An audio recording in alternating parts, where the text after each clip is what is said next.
Hi, this is Sharon. Here's a little sampler from my Burning Academy. Enjoy! In this video, I'm going to share a technique. It's a drawing technique, and we're going to apply it to wood burning. That technique is called ghosting. And what ghosting is you going over the area with your hand and with the pen in your hand without putting it down on paper or on wood. In other words, you're mimicking the stroke that you're going to make. This is used in drawing for making circles, ellipses, even lines, to help you get that line right the first time.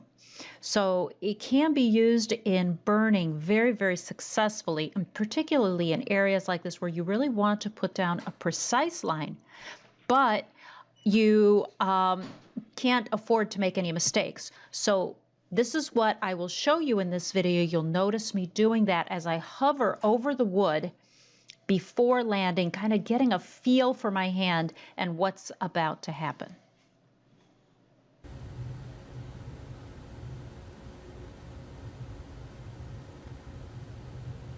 It's important that you have your heat low enough that you have time to do this. If my heat were any higher, I'd be burning like crazy right now. Everything would be burnt up. But I have a pretty low heat and I'm going pretty slow, so it allows me the opportunity. I don't have a guideline in here, so I have to draw it in. It allows me the opportunity to take my time a little bit more. Do this one before I turn this off.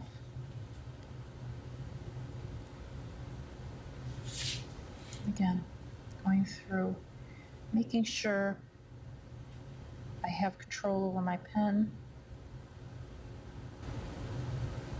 before I go. And I stop a little bit short of that so that I can clean it up later on. So that's how I'm going to do. I'm going to do my curves that way. It's the same way I do the wheels. Now with this bent wire skew, I don't have to worry about turning necessarily because there's no edge, so I can do circles pretty easily and ellipses pretty easily. If I was working with a skew, I'd have to make sure to make that tight turn. This is one of the reasons I like working with this. So I'll do all one side. I get into a rhythm. It didn't come out quite as good as I would have wanted it to. There we go. I get into a rhythm and do all one side, and then I'll go back and do all the other side.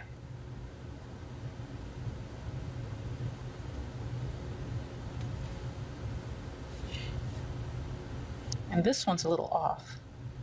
So I'm going to move it down a little bit.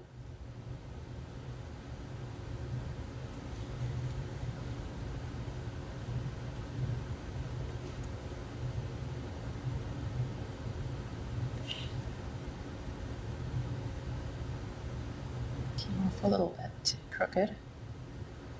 The importance is that you have a rhythm going here. If you have a rhythm going, it's going to look a lot better than if you don't have a rhythm and you're all over the place. So even if the circles aren't perfect, they'll look better because you have that rhythm. It's actually very important.